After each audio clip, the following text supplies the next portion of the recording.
कपूरवती, इतने दुखी हो कि अश्रु गिर रहे हैं और तुमने हमें बताया तक नहीं। बताओ क्या बात है? दासी के जीवन की समस्याओं में अपना समय नष्ट न करें महारानी। कपूरवती, आपके उद्यान भ्रमण का समय हो रहा है महारानी। मैं पंखा झलने वाली को बुलाती हूँ। केवल दासी नहीं हो तुम, हमारी बहन जैसी हो, और तुम जानते हो कि हम तुम्हें ऐसी अवस्था में नहीं देख सकते हैं। बताओ ऐसा कौन सा दुख है जो तुम्हें भीतर ही भीतर खाया जा रहा है? यदि हमारे सामर्थ्य में होगा तो हम तुम्हारा दुख अवश्य दूर करेंगे। जो मैं चाहती हूँ महारानी वो संभव नहीं है। वो सब हम पर छोड़ दो, केवल अपने मन की बात बताओ। दीदी, बचपन से ही मैंने एक स्वप्न देखा है। मेरा विवाह किसी राजा से और मैं उनकी रानी बनूं। जन्म के बाद से जो कष्ट मैंने सहे, मैं नहीं चाहती कि उनकी छाया भी मेरी संतानों के भाग्य पर पड़े। और इसके लिए मैंने बहुत कुछ सहा, बहुत कुछ सीखा। हर ढंग से अपने आप को किसी राजा के योग्य बनाने का प्रयास किया है मैंने, किंतु मेरे भाग्य ने मेरे परिश्रम को पारिश्रमिक दिया ही नहीं। मैं सेविका बनकर ही रह गई। मेरा एकमात्र स्वप्न अधूरा रह गया, अधूरा रह गया। हमारे रहते ऐसा कभी नहीं होगा। हृदय से बहन माना है तुम्हें, और प्रथा के अनुसार दो बहनों का विवाह एक ही पुरुष के साथ हो सकता है। हम करवाएंगे तुम्हारा विवाह महाराज बुद्धिसेन से। कहीं मेरी आशा टूट ना जाए। आप वचन दीजिए मुझे।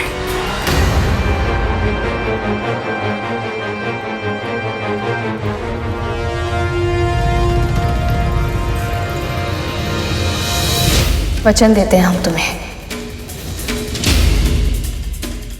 तुम शीघ्र ही रानी बनोगी।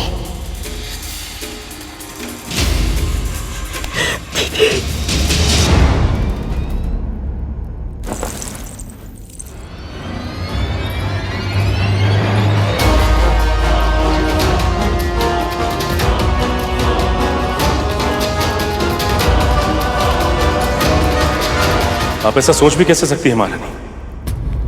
आप अच्छी तरह से जानती हैं कि हम आपसे कितना स्नेह करते हैं, और किसी पराई स्त्री के बारे में सोच भी नहीं सकते। और फिर भी आप चाहती हैं कि हम आपके साथ ये अन्याय करें। क्षमा कीजिए महारानी, हम आपकी ये इच्छा पूरी नहीं कर सकते। हमने कपूरवती को वचन दिया है राजन, आप अपनी पत्नी के वचन का मान नहीं रखेंगे?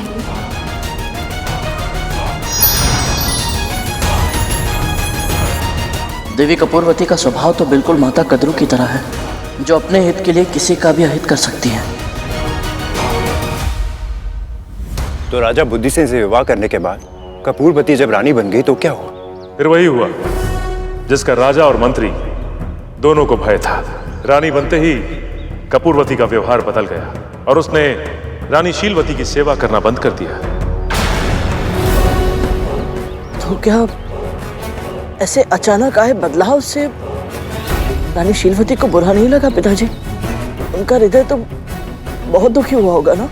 रानी शीलवती धैर्यवान महिला थी पुत्र। उन्होंने ये सोचकर संतोष कर लिया कि भला एक रानी दूसरी रानी की सेवा कैसे करेगी। और धीरे धीरे समय बीता और दोनों रानियां गर्भवती हो गई।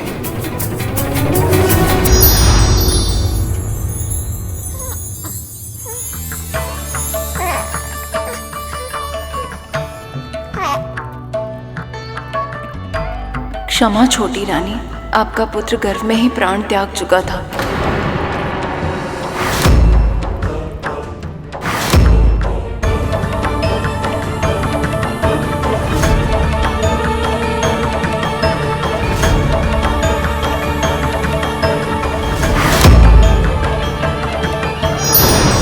मैंने पहले भी कहा था कि माता पिता के बुरे कर्मों का फल उनकी संतानों को भुगतना पड़ता है। इनके साथ भी वैसा ही हुआ। रानी शीलवती के गर्भ से एक के बाद एक स्वस्थ पुत्र जन्म लेते रहे, और कपूरवती बार बार मृत संतानों की मां बनती रही। पर इतना सब होने के बाद भी उसे अपनी भूल का आभास नहीं हुआ और समय का चक्र अपनी गति से घूमता रहा। कपूरवती के मन में ईर्ष्या की भावना और प्रबल होती गई और धीरे धीरे कितने वर्ष बीत गए और रानी शीलवती के पुत्र सुंदर नवयुवक बन चुके थे और कपूरवती के भीतर की अच्छाई उसकी बुराई के सामने पूरी तरह हार चुकी थी। एक दिन जब जीवित पुत्री का व्रत था, उसने एक भीषण षड्यंत्र रचा।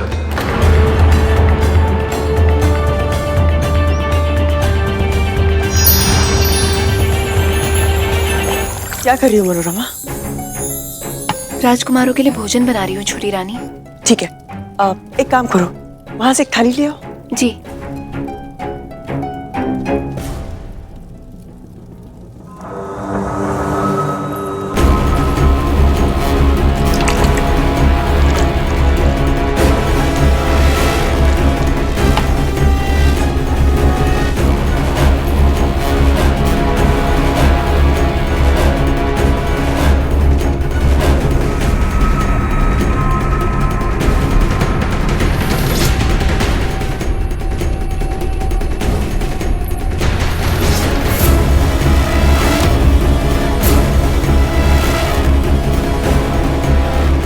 राजकुमार, क्या हुआ राजकुमार? कोई अतिशीघ्र राजवैद्य को बुलाइए, कोई राजन को सूचना दीजिए।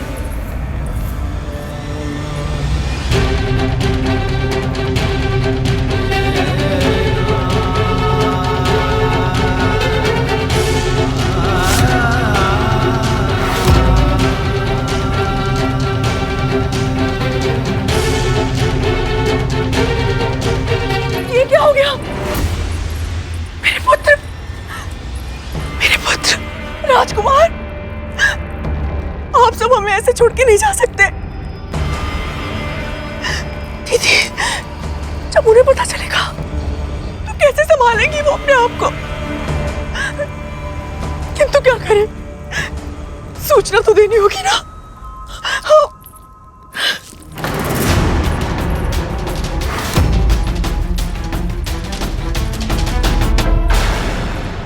ओम विष्णवे नमः। ओम विष्णवे नमः। ओम विष्णवे नमः। ओम विष्णवे नमः। ओम विष्णवे नमः। ओम विष्णवे नमः। ओम विष्णवे नमः। ओम विष्णवे नमः। ओम विष्णवे नमः। ओम विष्णवे नमः। दीदी, ओम विष्णवे नमः। ओम दीदी, आपके विष्णवे पुत्र नमः। ओम विष्णवे आप नमः। नहीं रहे, नहीं रहे।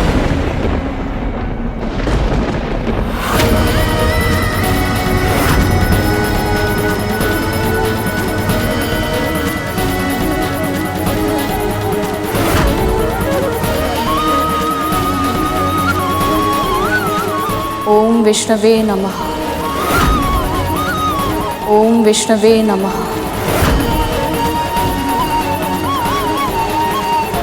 दीदी, आप सुन रही है ना?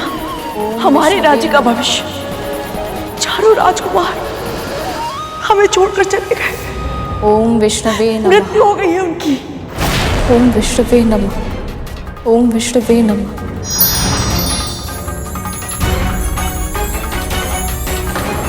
परंतु पिताजी, रानी शीलवती ने तो कोई अनुचित कार्य नहीं किया था, फिर उनके साथ ऐसा अत्याचार क्यों?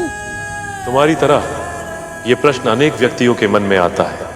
उन सभी को लगता है कि वो तो धर्म के अनुसार ही आचरण करते, सबके साथ अच्छा व्यवहार करते, तो फिर उनके साथ अनुचित क्यों होता है?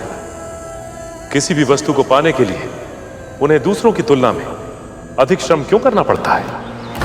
ऐसी स्थिति में उनके सामने दो ही विकल्प होते हैं, या वो अपना अच्छाई का कठिन मार्ग छोड़कर आसान मार्ग चुन लें,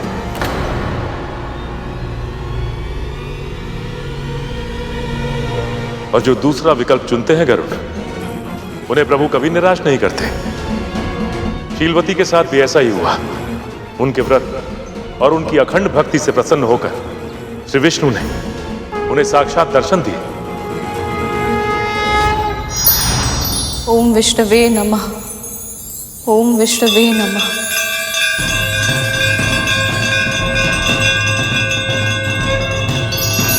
ओम विष्णुवे नमः।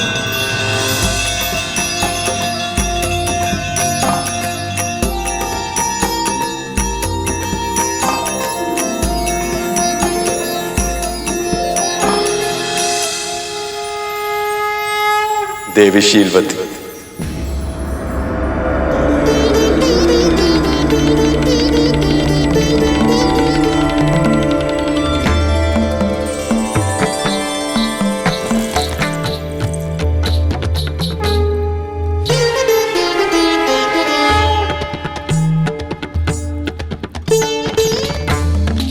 जीवित पुत्रिका व्रत के प्रति तुम्हारी अटूट निष्ठा देखकर मैं प्रसन्न हूं।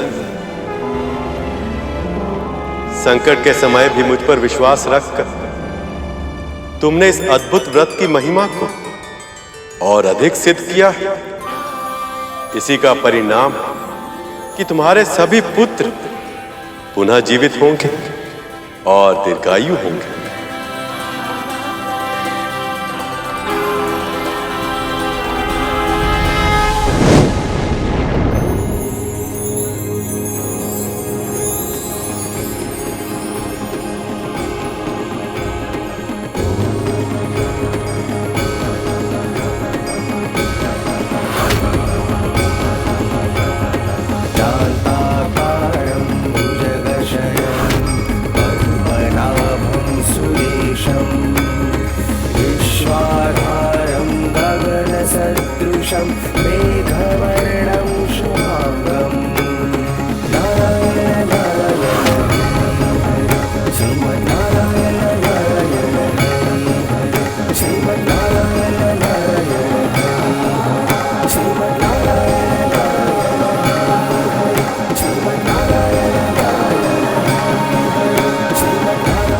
कपूरवती, पिछले जन्म में सियार के रूप में तुमने इस व्रत का संकल्प किया था, पर बीच में ही तोड़ दिया।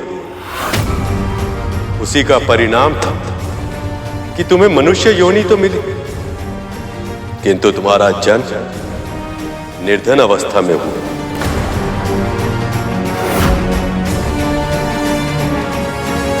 उसके बाद भी तुमने इस जन्म में अनेक पाप किए, जिसके फल स्वरूप तुम्हारी सभी संतानों ने तुम्हारे गर्भ में ही प्राण त्याग दी।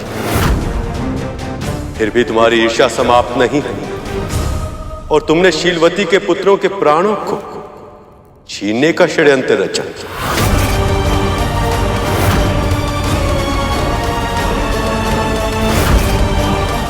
किंतु उनके मातृत्व की शक्ति के कारण तुम्हारा यह षड्यंत्र असफल हुआ।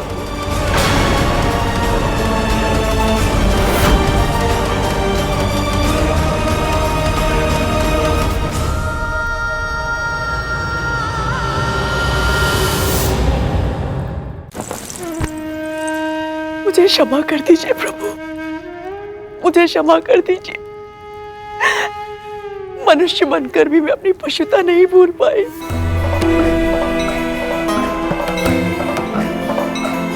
जिसने मेरा जीवन संवारा,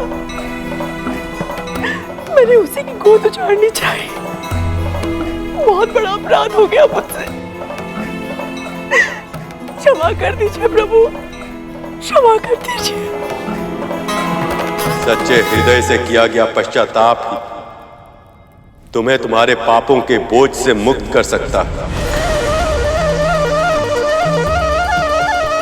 अब से अपना संपूर्ण जीवन धर्म के मार्ग को समर्पित कर तुम्हारा कल्याण होगा।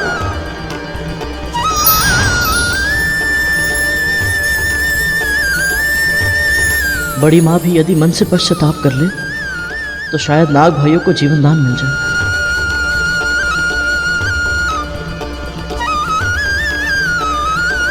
पिताजी की इस कथा ने मुझे इतना मोहित किया है कि मुझे इसके पात्र अपने लगने लगे हैं। स्वामी, मुझे भी जीवित पुत्र का व्रत करना है। मुझे विधि बताइए आप।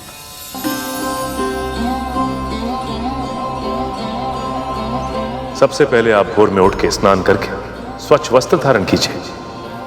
उसके बाद कुशा से बनी प्रभु की प्रतिमा को पुष्प, दीप, चावल आदि अर्पण कीजिए।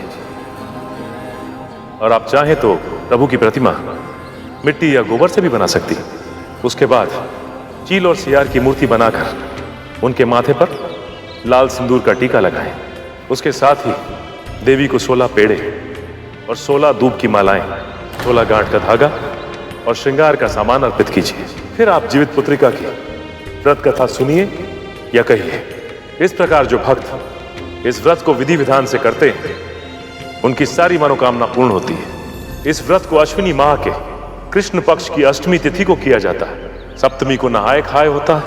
फिर अष्टमी को निर्जला व्रत रखने के बाद नवमी को सूर्य को अर्घ देकर प्रभु की पूजा की जाती है।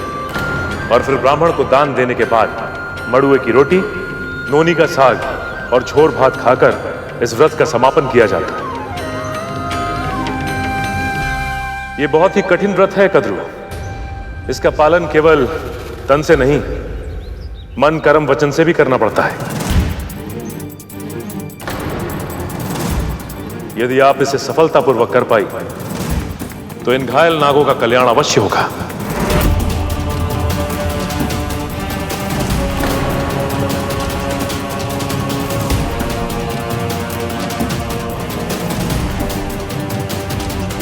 मैंने ये व्रत कभी किया नहीं है। मुझे भय लग रहा है कि मुझसे कहीं कोई भूल ना हो जाए।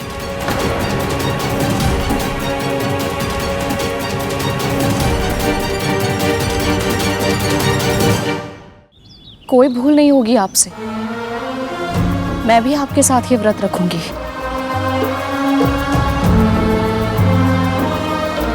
जब दोनों माहें साथ में प्रार्थना करेंगी तो नारायण कृपा अवश्य करेंगे। आप दोनों व्रत पर ध्यान केंद्रित कीजिए। पूजा की सामग्री मैं इकट्ठी करता हूँ। जब तक आपका व्रत चलेगा तब तक हम अपने भाइयों की रक्षा करेंगे माँ। जी माँ, हम अपने भाइयों का ध्यान रखेंगे।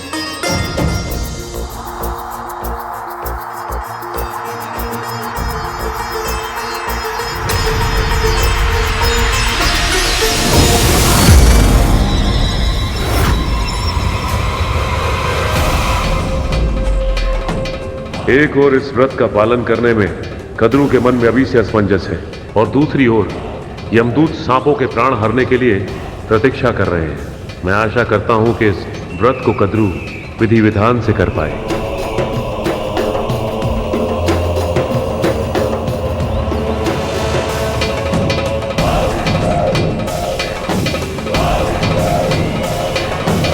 पिताश्री वहां क्या देख रहे हैं? मुझे कुछ दिखाई नहीं दे रहा। मुझे जाना होगा।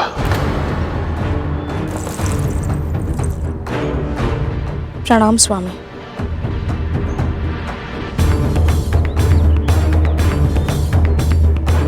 विंता, आपसे मैं आवश्यक चर्चा करनी है।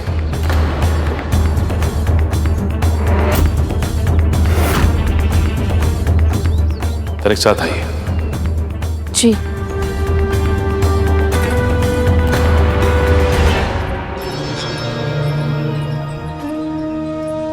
विंता, गरुड़ एक महत्वपूर्ण बालक है। उसका जन्म एक बड़े उद्देश्य के लिए हुआ है। अब उसका दायित्व और भी बढ़ने वाला है। इसलिए आपको निश्चित करना है कि वो कर्म और परिवार दोनों के बीच में संतुलन बना पाए, क्योंकि अब शीघ्र ही गरुड़ को एक बहुत महत्वपूर्ण कार्य सौंपा जाएगा। कौन सा कार्य स्वामी? प्रभु विष्णु और मां लक्ष्मी को मिलाने का कार्य।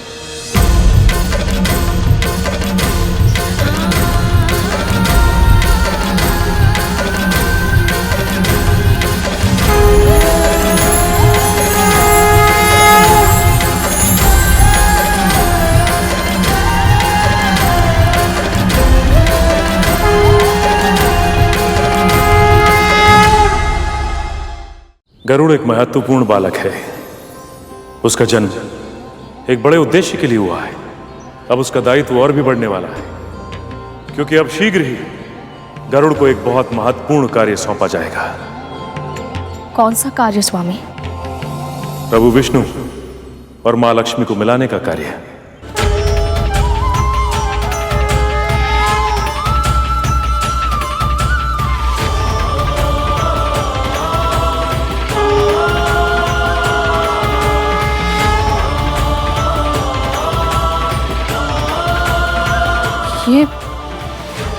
ये तो अकल्पनीय है। ये इच्छा गरुड़ ने स्वयं प्रकट की थी कि वो विष्णु और लक्ष्मी के मिलन में सहयोग दे पाए। भैया, क्या कोई ऐसा उपाय है जिससे मैं इन दोनों को फिर से एक कर पाऊं? यदि वैकुंठ में सच्चे हृदय से इच्छा व्यक्त की जाए तो अवश्य पूरी होती है। शीघ्र ही लक्ष्मी जी को वापस लाने के लिए समुद्र मंथन किया जाएगा और गरुड़ को उसमें अपना योगदान देना होगा।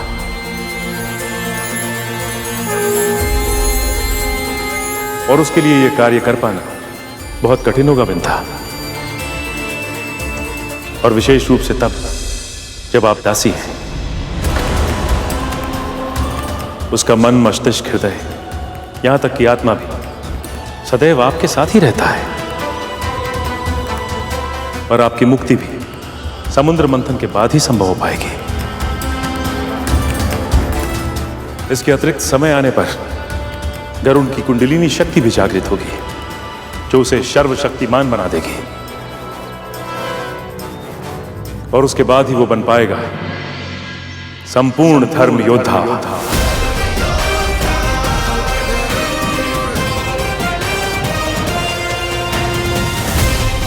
मैं समझ गई स्वामी।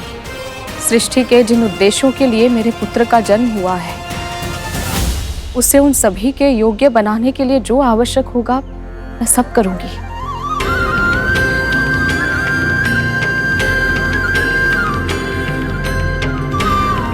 आपका कल्याण हो विंता।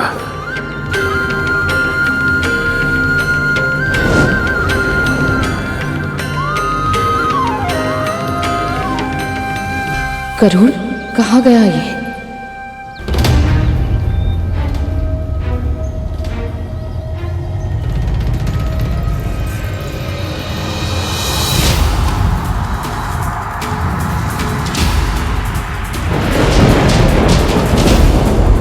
कौन है वो जिसके होने का आभास मुझे इतना आशंकित कर रहा है?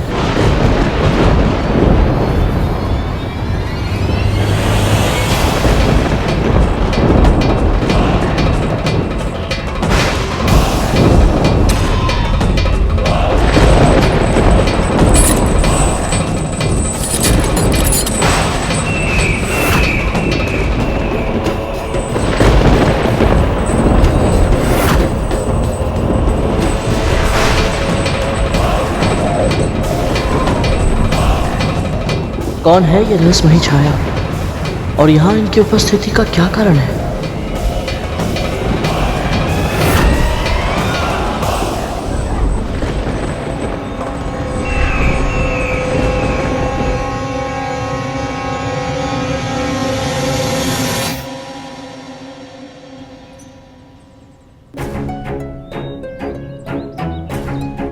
यहाँ क्या कर रहा है तू? कुछ नहीं माँ, बस विचित्र सी घबराहट हो रही है। माँ, मेरे नाग भाई स्वस्थ तो हो जाएंगे ना?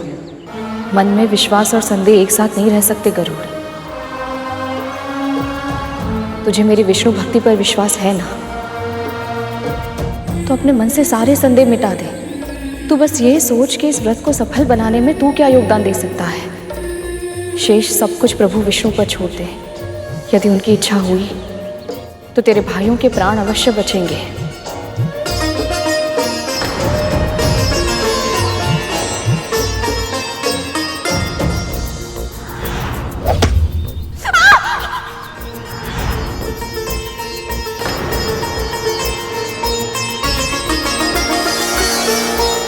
माँ, मेरे कारण आपको बहुत कष्ट हो रहा है ना? उन अभागों के कष्ट की तुलना में मेरा कष्ट कुछ भी नहीं है गरुड़।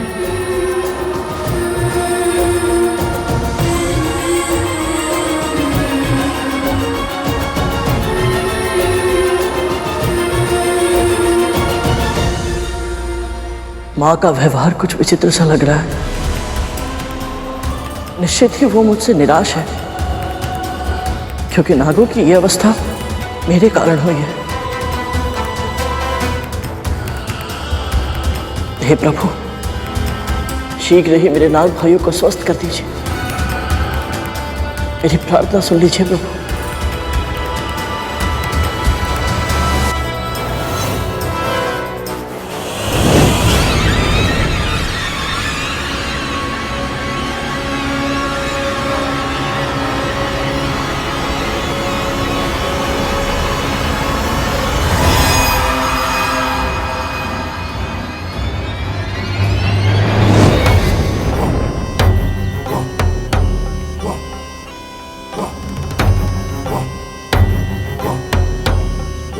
इस बार संकट में केवल ये नहीं है, बल्कि पूरा महल दुख की काली छाया से घिर चुका है। और इसका कारण है वो गरुड़। मुझे शीघ्र ही ये सूचना माता को देनी होगी।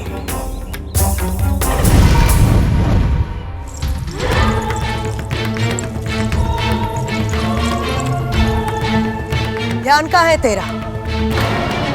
तनिक श्रम कर लेगी तो हाथ खिस नहीं जाएंगे तेरे। और तू सिंहासन के पांव पर धूल का एक तिनका भी दिखा तो उठाकर स्वर से बाहर फेंक दूंगी तुझे। जी राजमाता दीदी।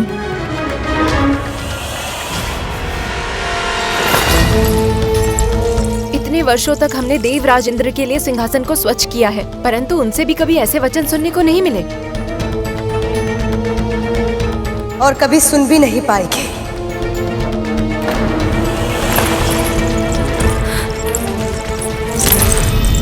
अच्छी तरह से जानती हूं मैं कि तुम सब मन ही मन यही प्रार्थना करते हो कि तुम्हारे देवराज इंद्र इस सिंहासन पर फिर से लौट आए।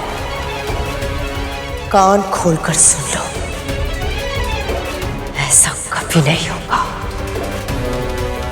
पर उसके लिए हमें गरुड़ को नियंत्रित करना होगा माँ। गरुड़ गरुड़ गरुड़ गरुड़, तुम्हारे प्राण तो बस गरुड़ में ही बस गए। कहना क्या चाहते हो तुम?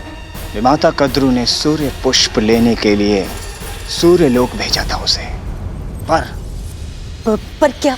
क्या राहु?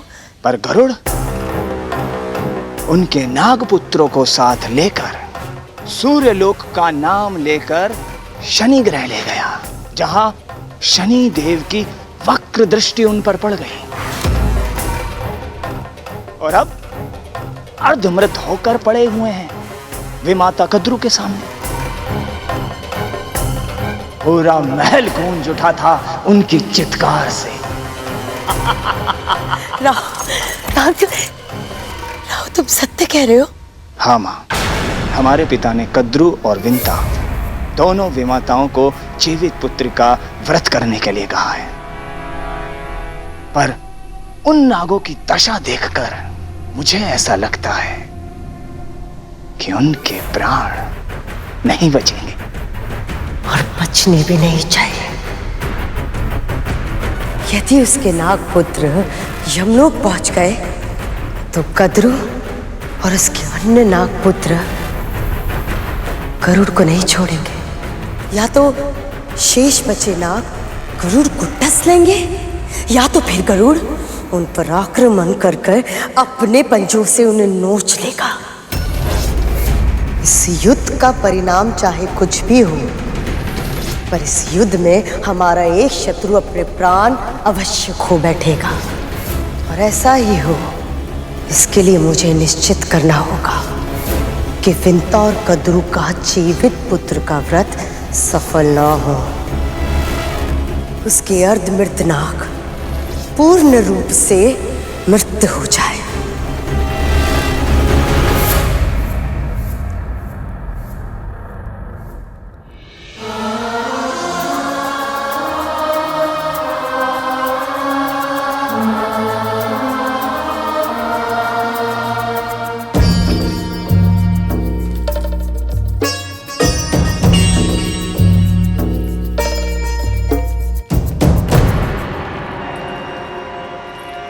क्या हो रहा है यहाँ?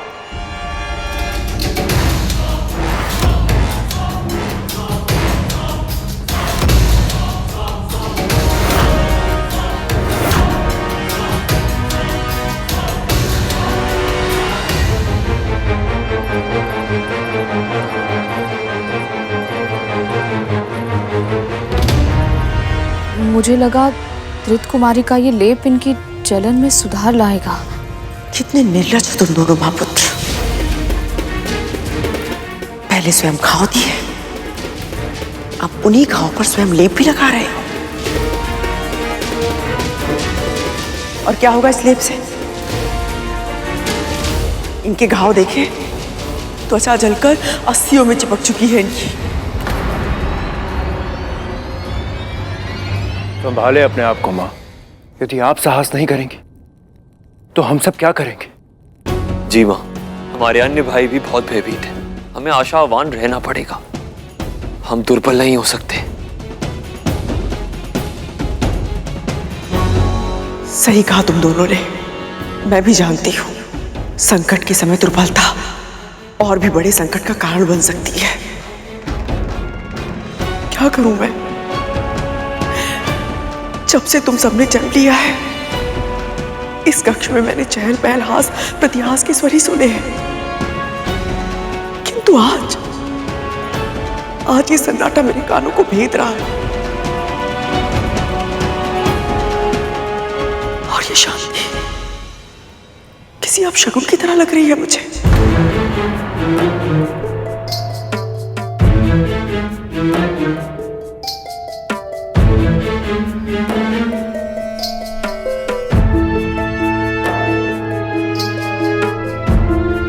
दे मुझे।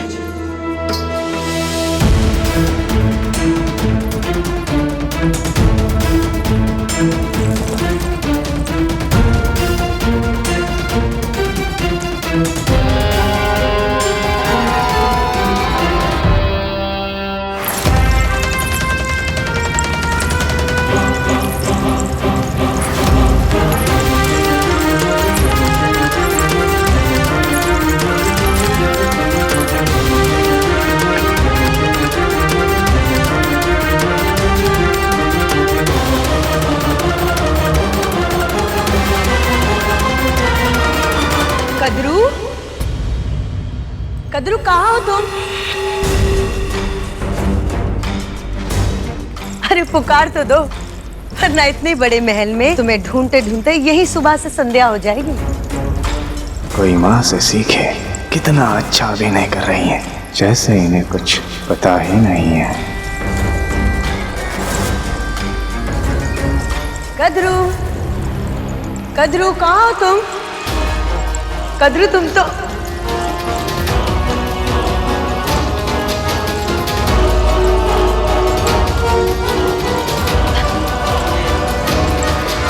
क्या बात है, आज पूरा परिवार इकट्ठा है। कोई शुभ अवसर है क्या?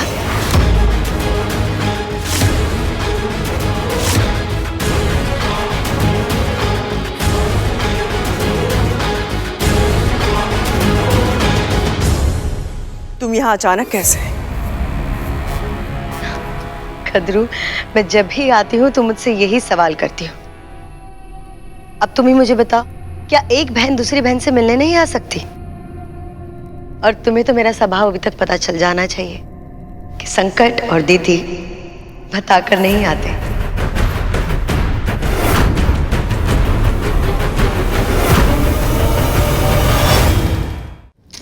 वो छोड़ो, मैं तुम्हारे लिए विशेष व्यंजन लेकर आई। ये स्वर्ग का सबसे स्वादिष्ट व्यंजन है और पूरी सृष्टि में ना इससे स्वादिष्ट व्यंजन तुम्हें कहीं नहीं मिलेगा। बातों में बताना ही भूल गई कि मैं एक शुभ समाचार देने आई थी। वो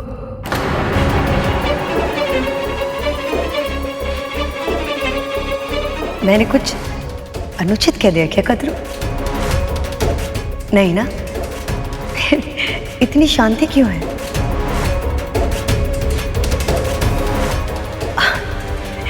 वो तुम्हारे शेष पुत्र किधर है? उनसे कहो कि उनकी दीदी माँ है।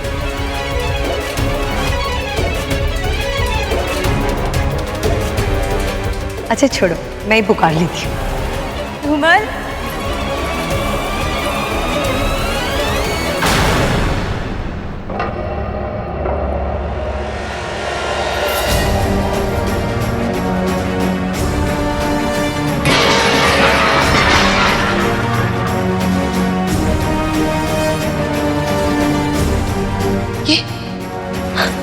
ये क्या हुआ इनके साथ?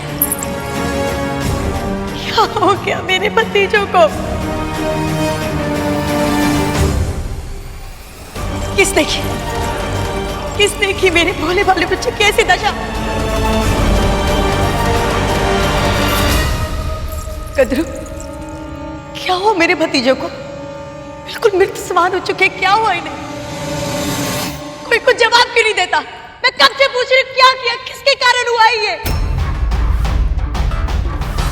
राहु, इसी क्षण असुर सेना को बुलाओ।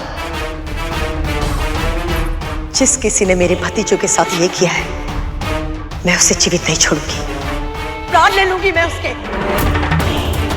मेरे भोले भाले से बच्चे, किसने किया ये? किसके कारण हुआ है? ये सब मेरे कारण हुआ है।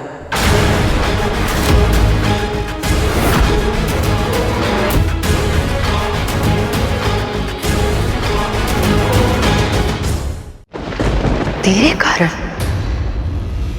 एक दास होकर तूने अपने स्वामियों पर आक्रमण किया? साहस कैसे हुआ तेरा?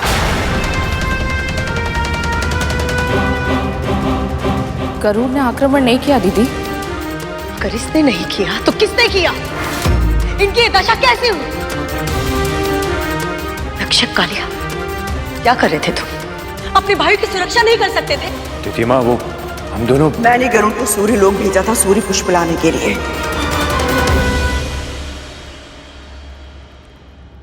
किंतु मेरे पुत्र भी उसके साथ चले गए और गरुड़ के पंखों के स्थान पर तुम्हारे पुत्र चल गए। क्यों कद्रू? क्यों किया तुमने ऐसे? क्यों जाने दिया अपने पुत्र को? तिथि माँ, हमें तो पता ही नहीं था। पता नहीं चला? तुम्हारी दृष्टि के सामने ये दास तुम्हारे पुत्र को अंतरिक्ष में उड़ा के लेकर चला गया और तुम्हें पता नहीं चला। इस तरह से नियंत्रित कर रही हो तुम कद्रू, इस तरह से। और तुम विंता, तेरा पुत्र कद्रू का हित करने का षड्यंत्र कर सकता है, ये मैं एक क्षण के लिए मान सकती हूँ, पर तूने क्यों नहीं रोका? कहीं ऐसा तो नहीं कि तू भी यही चाहती थी कि ऐसा कुछ हो?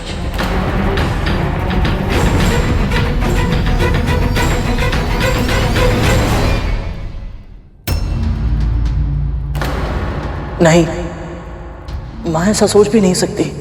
संभव है, और यह भी संभव है कि इसने सबके मस्तिष्क में ऐसी छवि इसलिए बनाई हो ताकि ये कोई भी षड्यंत्र करे और कोई कल्पना भी ना कर पाए कि ये ऐसा सोच सकती है। कद्रू, तुम्हें नहीं लगता कि तुमने एक दासी पर अधिक ही विश्वास कर लिया है? कद्रू मेरी बहन, मुझे तो इस बात की चिंता हो रही है कि अब तुम क्या करोगी? तुम्हारे पुत्र को देखो, मुझे तो भाई लग रहा है कि ये जीवित भी हो पाएंगे या नहीं। दीदी,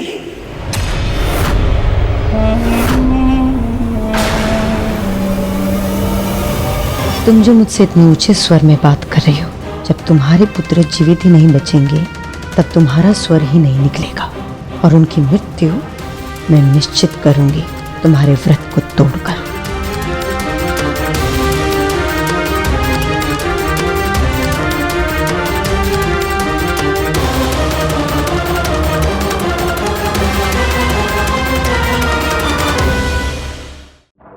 हमारे पुत्र को देखो, मुझे तो भाई लग रहा है कि ये जीवित भी हो पाएंगे या नहीं। दीदी,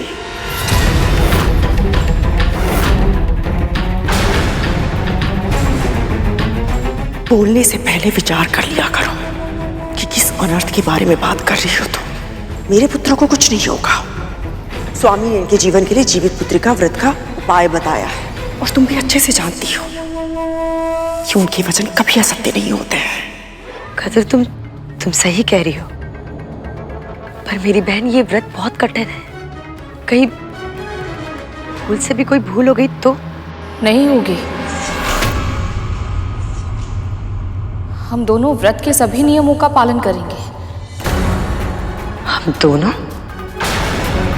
तू ये व्रत क्यों करेगी?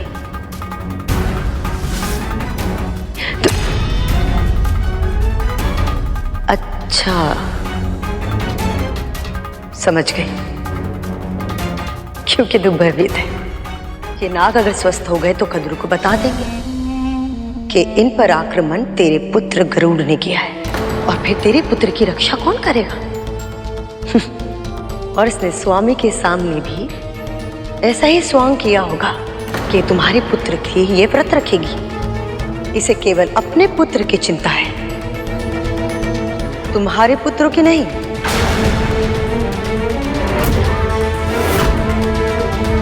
परंतु दीदी माँ, गरुड़,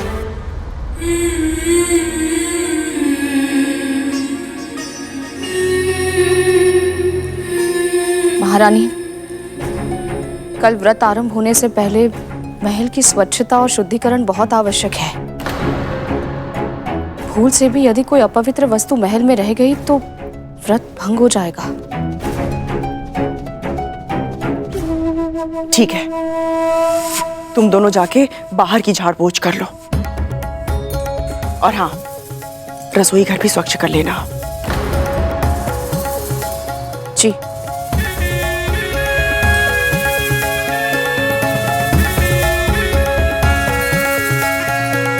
और सुनो,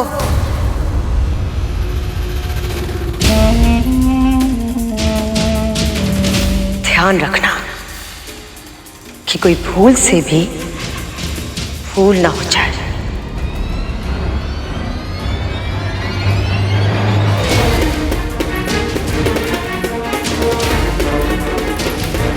मुझे लगता तो नहीं था, सच में तुम्हारा हृदय कितना कोमल है। उस दिन तुमने मेरे पुत्र महाराज बलि से गरुड़ की रक्षा की, और आज कद्रू, तुम्हारे पुत्र को भीषण पीड़ा की अवस्था में देखकर भी तुम इन दोनों पे विश्वास कर रही हो? नहीं कद्रू, अगर मैं तुम्हारे स्थान पर होती तो मैं ऐसा कभी नहीं करती।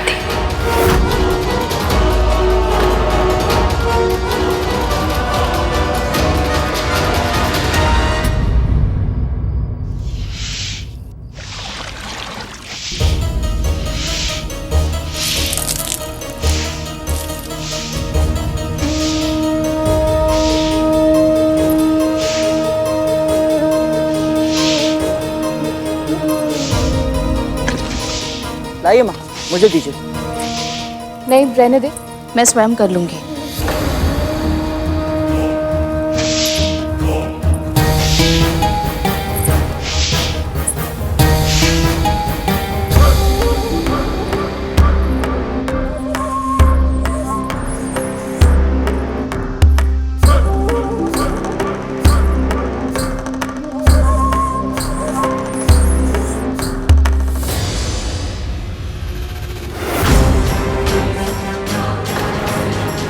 शनिदेव का प्रसाद काला हो गया।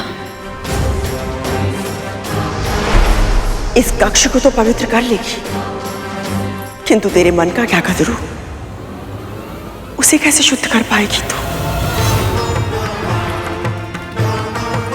क्या इस अपराध बोध से तुझे मुक्ति मिलेगी कि जो कुछ भी हुआ उसका कारण तू है? यदि तू गरुड़ को सूर्य लोक भेजकर उसके पंखों को जलाकर उसे अपने मार्ग से हटाने का षड्यंत्र नहीं रचती, तो तेरे पुत्र भी उसके साथ नहीं जाते, और तब उनकी त्वचा नहीं जलती, और तेरे पुत्र मृत्यु की चौखट पर खड़े होकर प्रतीक्षा नहीं कर रहे होते कि कब तू बस कुछ मत कह, मत बोल।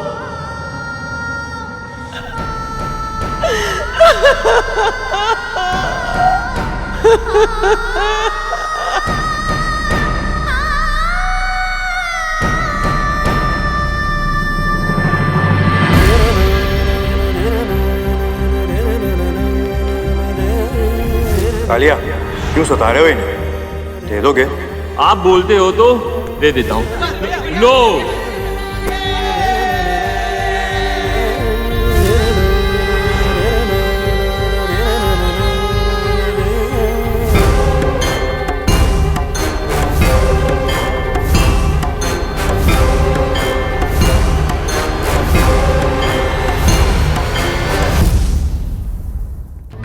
राहु, मुझे मुर्गी चाहिए।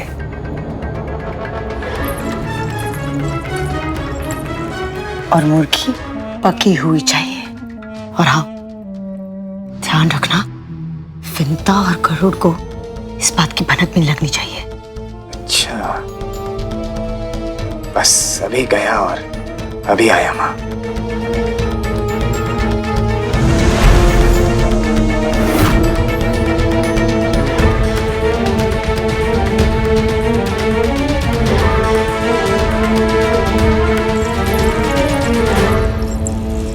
तुम दोनों ने आंगन स्वच्छ कर दिया? जी। अब जाके रसोई घर भी स्वच्छ कर दो, कुछ भी छूटना नहीं चाहिए। जो आ गया राजमाता।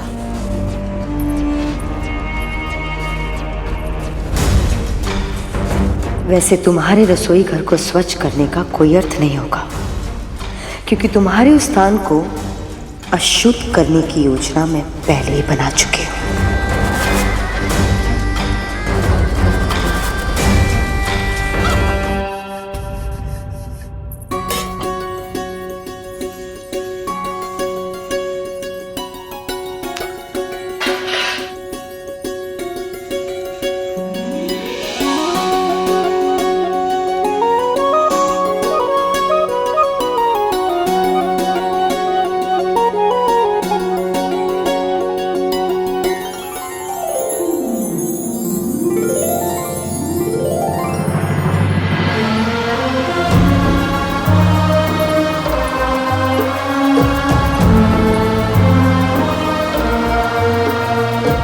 क्षमा करना पुत्र, पर तेरे पिताजी चाहते हैं कि तू मानसिक और भावनात्मक रूप से और शक्तिशाली बने, ताकि तेरा ध्यान मुझसे हट पाए और तू और भी अधिक बड़े और महत्वपूर्ण कार्य कर पाए। पर इसके पहले, सबसे पहले मुझे स्वयं को थोड़ा कठोर बनाना होगा।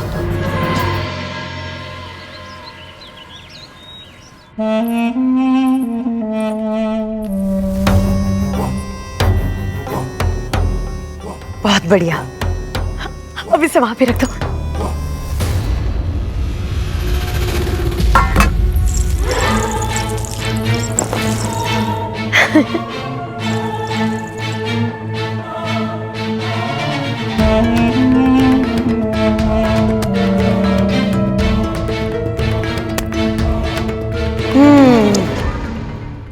शुद्धिकरण की प्रक्रिया अब पूरी हुई। आपकी चाल अब समझ में आई माँ। जब नाग माता कद्रू को पता चलेगा कि रसोई घर में मांस और अस्थियां बिखरी हुई हैं, तब तक बहुत देर हो चुकी होगी। इसे स्वच्छ करने का समय भी नहीं मिलेगा उन्हें, और ऐसे में उनका व्रत आरंभ होने से पहले ही भंग हो जाएगा। और ये व्रत भंग होते ही चित्रगुप्त के बही खाते से कद्रू के पुत्रों का नाम कट जाएगा, और उसी के साथ साथ उसके जीवन की डोर भी कट जाएगी। कल भोर में सूर्य उगने से पहले ही तू कुशा तोड़ लाना।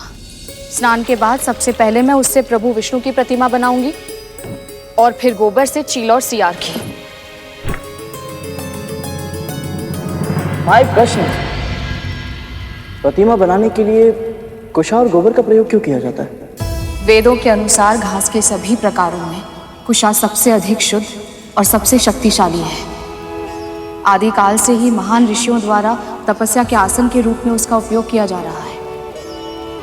उनके तेज और ऊर्जा के कारण कुशा के हर तिनके में बड़े से बड़े कवच से अधिक शक्ति होती है।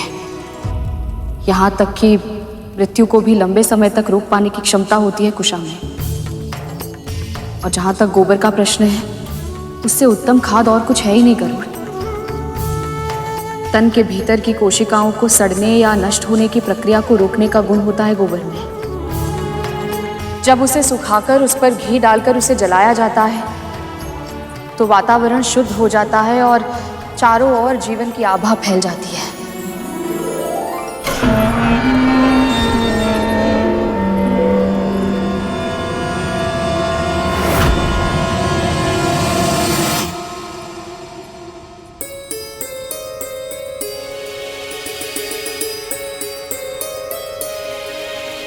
तूने कुछ खाया है क्या? नहीं माँ। हाँ, ये सूर्यदेव ने जो शहद दिया था बस उसी का सेवन किया माँ। तो फिर ये मांस की दुर्गंध कैसी है? कहाँ से आ रही है? हाँ माँ, ये गंध तो मांस की है, परंतु हम तो पूरे महल की झाड़ पोछ कर चुके हैं। पर कार्य समाप्त नहीं हुआ। यदि सूर्योदय तक महल के किसी भी कोने में एक भी अस्थि रह गई तो व्रत आरंभ होने से पहले ही भंग हो जाएगा।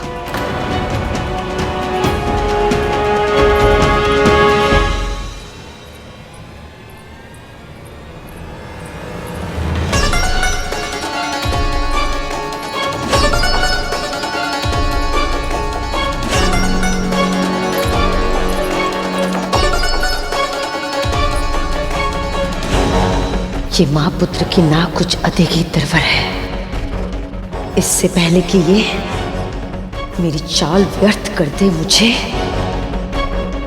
कुछ करना होगा। कुछ करना होगा।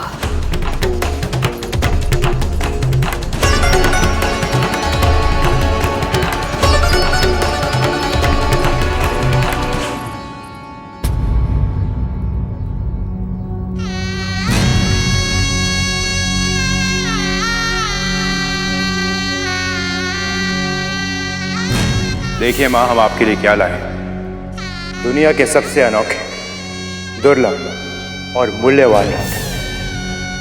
परसों जब व्रत समाप्त होगा मैं इसे ही पहनूंगी, ताकि जब मेरे पुत्र स्वस्थ होकर लंबी निद्रा से जागे तो अपने दिए इस उपहार को मुझे धारण किए देखकर बहुत प्रसन्न हो जाए।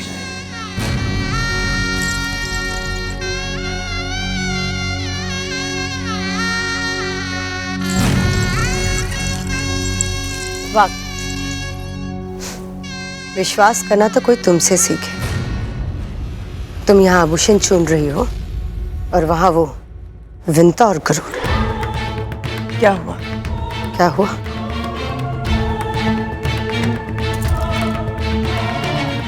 तुम ना स्वयं अपनी आंखों से देखोगी तभी विश्वास करोगी। चलो मेरे साथ आओ।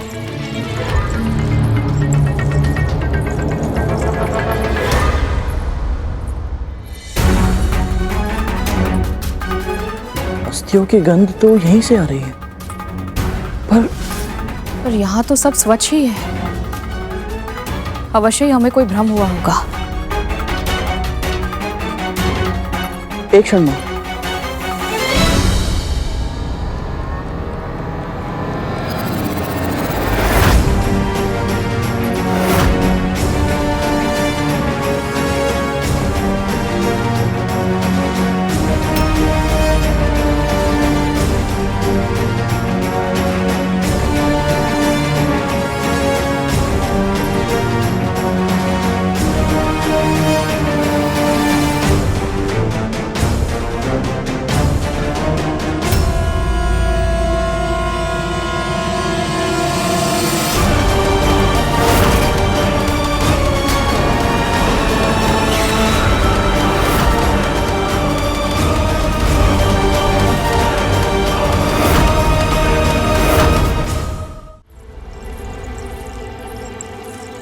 ये मांस की गंध कहाँ से आ रही है? तुम्हारे पुत्र तो कुछ खाने से रहे और विंता तो शाकाहारी है। मेरा पेट तो पहले से भरा हुआ है। तो फिर कौन हो सकता है जो गरुड़?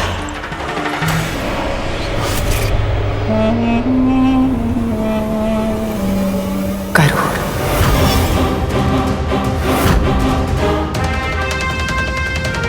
माँ,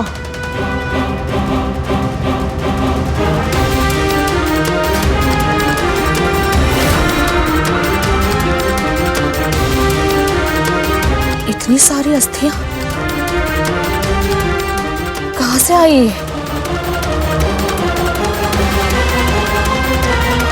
मेरे पुत्र गजासुर और सिंह मुखम को तो जीवित ही निकल गया था।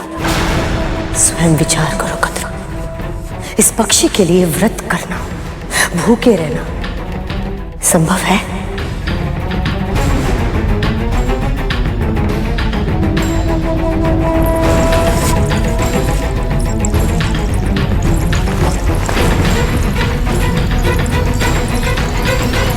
गरुड़, ये सारी अस्थियां ले जाओ और कहीं दूर फेंका। जी माँ।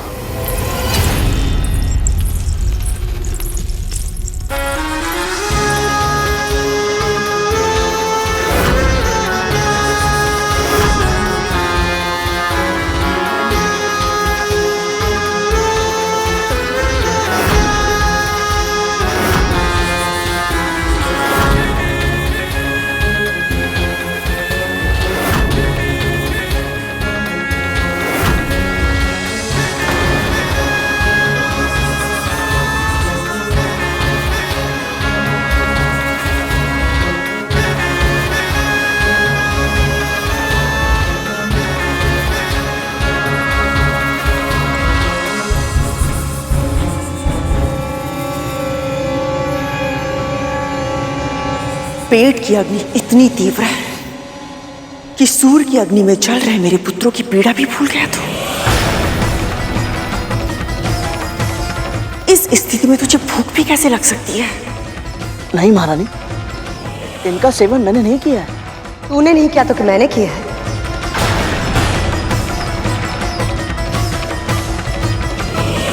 कितना भरोसा किया था ना तुमने इन दोनों पर कि ये तुम्हारा महल स्वच्छ करेंगे, लेकिन ये दोनों तो अशुद्ध करने पर लगे हुए हैं।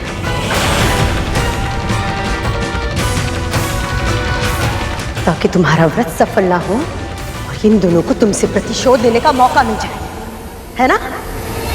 असत्य कहकर आप इस महल का अपवित्र कर रही हैं दीदी माँ।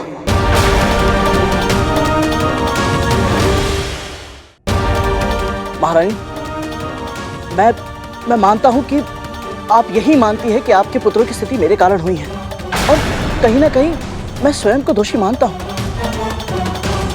परंतु आप स्वयं विचार कीजिए महारानी, जब मैं अदिति माँ की तपस्या की रक्षा करने के लिए अपने प्राण दांव पर लगा सकता हूँ, तो फिर मैं उस व्रत को भंग करने का प्रयास क्यों करूंगा जिसे आपके साथ साथ मेरी माँ भी रख रही है?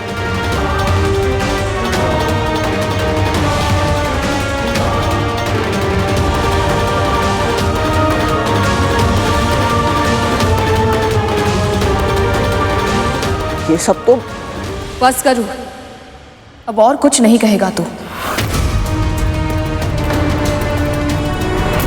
व्रत का समय आरंभ होने वाला और मैं नहीं चाहती कि तू मन, वचन या कर्म से किसी को भी दुखी करे।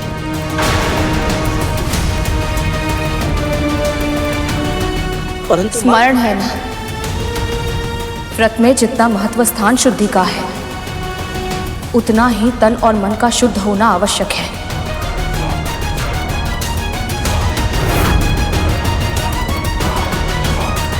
ना तो स्वयं क्रोधित हो सकता है, ना किसी के मन को दुखी कर सकता है।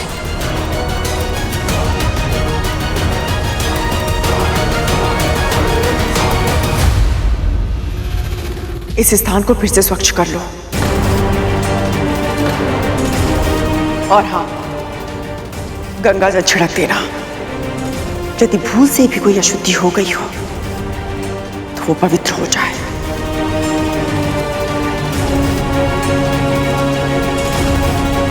कदम,